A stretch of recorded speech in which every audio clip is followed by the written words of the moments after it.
అందరికీ నమస్తే అండి. రాష్ట్ర వ్యాప్తంగా ప్రస్తుతానికి వికలాంగ పింఛన్లు పునఃపరిశీలన జరుగుతోంది. అంటే వికలాంగులకు గత కొన్ని సంవత్సరాలుగా 20-25 సంవత్సరాల నుంచి కూడా పెన్షన్లు ఇస్తూనే ఉన్నారు. కాకపోతే అప్పుడప్పుడు ప్రభుత్వాలు మారిన తర్వాత వాటిని వెరిఫై చేస్తుంటారు. సో ఈ క్రమంలోనే ఈ 20వ తేదీ నుంచి కూడా వికలాంగుల పింఛన్లు తీసుకుంటున్న లబ్ధిదారులకు నోటీసులు వెళ్తున్నాయి.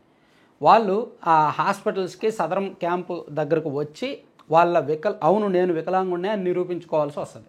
దానికి సంబంధించి వాళ్ళకి గతంలో ఇచ్చిన ధృవీకరణ పత్రం చూపించి వైద్యుడు వాళ్ళని ఆ ధృవీకరణ పత్రం చూసి వాళ్ళకి నిజంగా ఆ డిజబిలిటీ ఉందా లేదా అర్హుడా కాదా అనేది ధృవీకరించి వాళ్ళకి సర్టిఫై చేస్తే పెన్షన్ కొనసాగుతుంది, లేకపోతే పెన్షన్ తాత్కాలికంగా ఆపేస్తారు.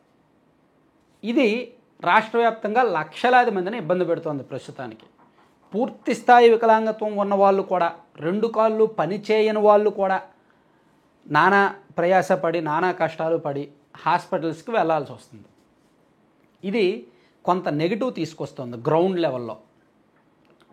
ఎందుకంటే రాష్ట్ర వ్యాప్తంగా సుమారుగా 67 లక్షల మందికి పెన్షన్లు ఇస్తున్నారండి. 67 లక్షల మందికి నెలకి 2,700 కోట్లకు పైగా పెన్షన్ రూపంలో పంచుతున్నారు. 4,000 ఇస్తున్నారు అనుకుంటా, 3,000 4,000 చేశారు వితంతు పెన్షను, అండ్ వృద్ధాప్య పెన్షన్ కూడా 4,000 చేశారు. వికలాంగులకేమో పాక్షిక వికలాంగం అయితే 6,000 ఇస్తున్నారు అనుకుంటా, పూర్తి స్థాయి డిజబిలిటీ ఉంటే 15,000 ఇస్తున్నారు. సో అందుకని ఈ వైకల్యం ఎంత మేరకు ఉంది, పాక్షికంగా ఉందా పూర్తి స్థాయిలో ఉందా అనేది గుర్తించడానికి ప్రస్తుతానికి రీవెరిఫికేషన్ జరుగుతుంది. అసలు ఈ రీవెరిఫికేషన్ ఎందుకు చేస్తున్నారంటే ఈ పరిస్థితిని తీసుకొచ్చింది వైసీపీనే. వైఎస్ఆర్ కాంగ్రెస్ పార్టీ అధికారంలో ఉన్నప్పుడు చాలా చోట్ల చాలా జిల్లాల్లో ఆ వాలంటీర్లు వాళ్ళ పార్టీ కార్యకర్తలే కదా. ఎక్కడంటే మీకు ఒక ఇన్సిడెంట్ చెప్తాను చూడండి.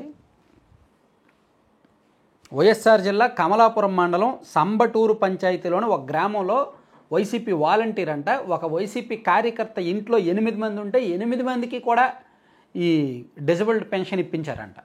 అలా వాళ్ళు ప్రతి నెల కూడా 32,000 చొప్పున తీసుకున్నారు వైసీపీ అధికారంలో ఉన్న 5 ఏళ్ళు కూడా. కానీ ఆ ఇంట్లో ఎవరికి కూడా అర్హత లేదు, కానీ నెలకు 32,000 అక్రమంగా లబ్ధి పొందారు. అది కూటమి ప్రభుత్వం అధికారంలోకి వచ్చిన తర్వాత బయటకు వచ్చింది. దాంతో వాళ్ళని కట్ చేయాలంటే రీవెరిఫై చేయాలి. అలాగే అన్నమయ్య జిల్లా తంబలపల్లిలో కూడా సేమ్ అదే పరిస్థితి. అన్నమయ్య జిల్లా తంబలపల్లిలో కూడా ఒక వైసీపీ నాయకుడు తమ ఇంట్లో పాటు తన రిలేటివ్స్ అందరికీ కూడా వికలాంగ పెన్షన్ ఇప్పించారు. అలా 12 మందికి ఇప్పించారనమాట. వీళ్ళు కూడా 5 ఏళ్లలో వైసీపీ అధికారంలో ఉన్నప్పుడు దాదాపుగా 15 లక్షల వరకు లబ్ధి పొందారంట. సో ఇలా ప్రజాధనం, ట్యాక్స్ పేయర్స్ ధనం ఇదంతా కూడా. సో అది అర్హులకు వెళ్తే పర్వాలేదు, కానీ అనర్హులకు వెళ్తోంది.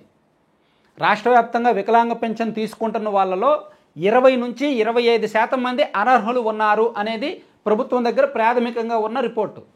మరి వారిని చెక్ చేయాలి అంటే, నిజంగా వీళ్ళు అర్హులా అనేది తెలియాలి అంటే వాళ్ళని చెక్ చేయాలి, వాళ్ళకి హాస్పిటల్స్కి పిలిపించాలి. అక్కడ ప్రాబ్లం వస్తుంది. నిజంగా వైకల్యం ఉన్న వాళ్ళేమో ఫీల్ అయిపోతున్నారు. ఇదేంటి, నేను ఎప్పటి నుంచో 20-25 సంవత్సరాల నుంచి పెన్షన్ తీసుకుంటున్నాను, నాకు 2 కాళ్ళు పనిచేయవు, 2 చేతులు పనిచేయవు, ఈ పరిస్థితుల్లో నేనేం హాస్పిటల్కి వెళ్తాను అని నిజంగా వైకల్యం ఉన్న వాళ్ళు ఫీల్ అవుతున్నారు. ప్రభుత్వం మమ్మల్ని బాధ పెడుతోంది, ప్రభుత్వం మమ్మల్ని టార్గెట్ చేస్తోంది, మా పెన్షన్లు ఉంటాయా లేదని ఫీల్ అవుతున్నారు. సో అక్రమంగా పెన్షన్ పొందుతున్న వాళ్ళు, అనర్హులు ఎవరైతే ఉన్నారో వాళ్ళు సైడ్ అయిపోతున్నారు, సైలెంట్గా జారుకుంటున్నారు. సో దీనివల్ల ఓవరాల్గా ఏమొస్తుందంటే, నాకు కొంతమంది వికలాంగులు 3 రోజుల కిందట ఒక ఆయన ఫోన్ చేశాడు, సార్ మమ్మల్ని ఇబ్బంది పెడుతున్నారు అని. తర్వాత ఈరోజు పొద్దున కూడా ఇంకొక ఆయన ఫోన్ చేశాడు. దాంతో కొంచెం సమస్య సీరియస్గానే ఉంది అనిపించి నేను వీడియో చేస్తున్నాను అనమాట. సో ఇక్కడ ప్రభుత్వం ఎక్కడంటే తప్పు జరుగుతుంది, ఓకే రీవెరిఫై చేస్తారు, చేసిన తర్వాత వాళ్ళకి వెంటనే చెప్పేయచ్చుగా, ఎస్ ఆర్ నో, ఎలిజిబిలిటీనా కాదా అనేది వెంటనే చెప్తే బాగుండేది. అలా చెప్పకపోవడం, వాళ్ళకి మళ్ళీ వచ్చే నెల పెన్షన్ ఇచ్చే వరకు వాళ్ళకి తెలియదు, పెన్షన్ ఉందో లేదో తెలియదు. సో ఈ సమస్య కొన్ని చోట్ల ఉంటుంది. కొన్ని చోట్లేమో వాళ్ళు రావడానికి ఇబ్బంది పడుతున్నప్పుడు స్థానికంగా ఉన్న వాళ్ళు ఇళ్ళకి వెళ్ళొచ్చుగా.